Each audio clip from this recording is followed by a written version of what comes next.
I said there that Celtic need a lot of incomings in January. Rangers, as UK says, so do we, Daniel. I think this has the potential to be the maddest January window in years. The only hope I've got is Rohl can bring in a few new players in mind he can get through to Thirlwell. I bring this up, Keith, because I spoke to our good pal Scott McDermott at Dens Park on Sunday after the Mm-hmm. Rangers 3-0 win over Dundee. Really good win for Rangers, 3 league wins in a row. But the one theme that kept coming up was the strikers. I mean, we all know what the stick Chermiti's been getting. Miovski came in at the weekend. Didn't look much better, to be perfectly frank. That has to be an area Rangers are looking at as well in January. And the question is, do they have the money? I mean, they've spent. I mean, Because what is Miovski, Danilo, and Chermiti? You include wages in there. What is that? The best part of 15 million quid, probably. if you include wages, it's a way north of that. Aye, probably. Aye.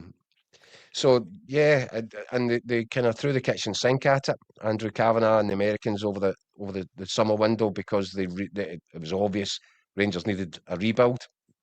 What they got was an absolute monstrosity, A Frankenstein. and yeah, and they're now in this position of, can they fund it? Can they go again? And all sorts of regulations, financial fair play.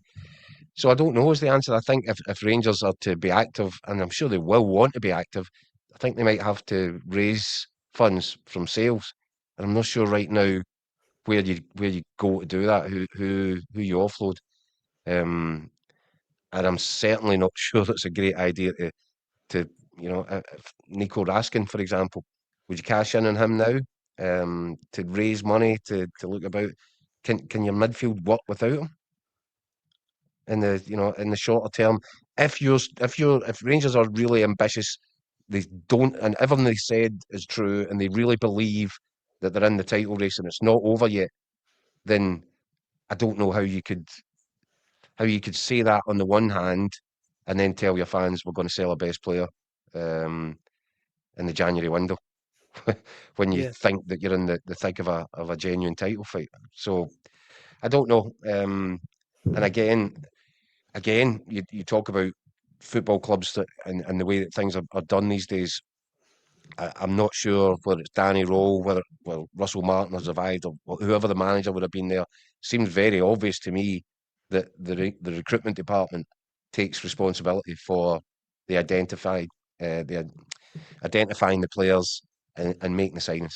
Mm-hmm. Because I don't think there's a manager anywhere else in the world other than inside Kevin Thelwell's bedroom who would have thought spending £8 million on Chermiti was a good idea. I don't know what sort of manager would have endorsed that.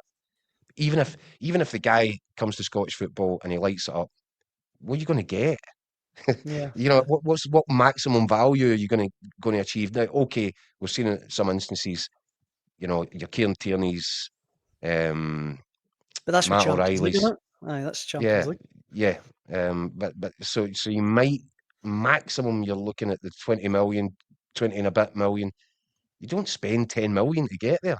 The, Yeah. the whole plan about player recruitment is you spend 5 or 6 and you might get one of these.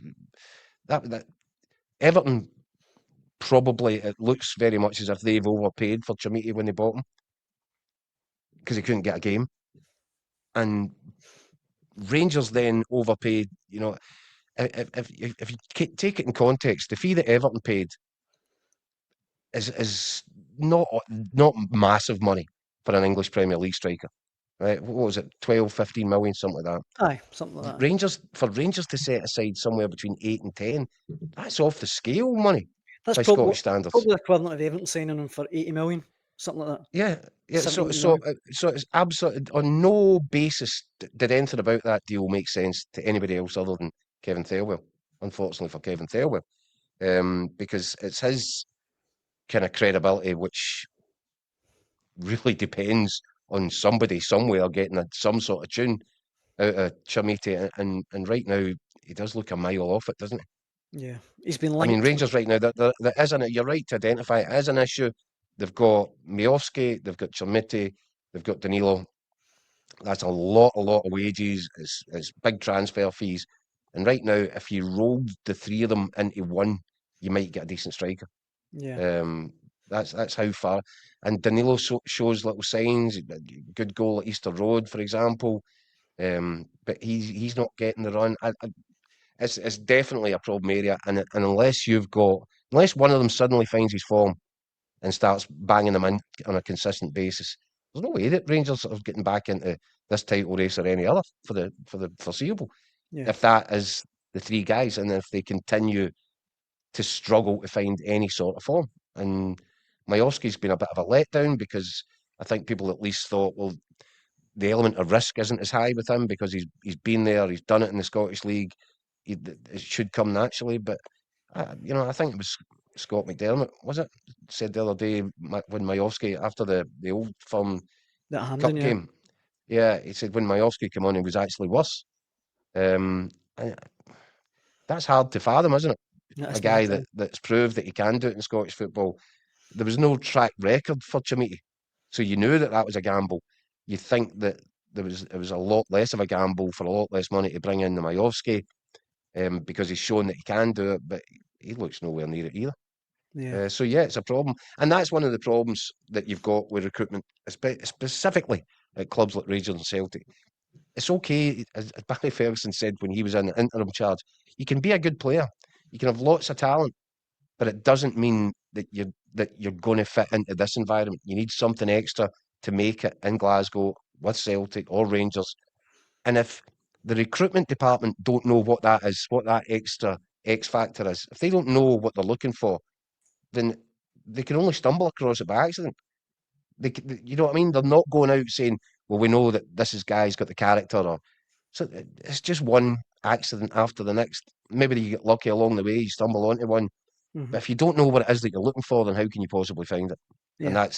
that's an issue, certainly for the Rangers recruitment department. In the comment section, Luke Skywalker says, Dessers guaranteed you goals. All Chimney will guarantee you is misery. John says, Thelwell thought he was getting a bargain at 8 million, which makes it even more ridiculous. Badger simply says the £8 million striker has to go first. Nick says, the problems are not the strikers, it's the middle of the park. Never replace Davis or even Lundstrom for that matter. The Belgian Messi ain't good enough. And James says, we might be forced to sell Raskin if he refuses to sign a new contract. That's exactly what he did at Standard Liège. Um, Again, that's another legacy issue because I think we'd said, Daniel, the optimum time to sell him would have probably been in the summer there if he's not going to yeah, put pen to paper on a new contract because you're now entering into that final 18 months now. yep, So the value comes down accordingly. So you actually get to a point that if you're in a title race and the Champions League is at stake, then financially you've got to make the decision: do we take a cut price bid, knowing that he's coming into the final year of his contract? Do you take a cut price bid now? Do you take an even smaller fee for him in the summer, or do you look at it and say he can add value if Rangers really believe there's something there for them to play for this season? Then maybe it makes more financial sense to keep Raskin rather than sell him. Now that you missed that window in the summer where you would have probably got the optimal bang for your buck. And you've also got to think that he very probably is going to be a major player for Belgium in next summer's World Cup.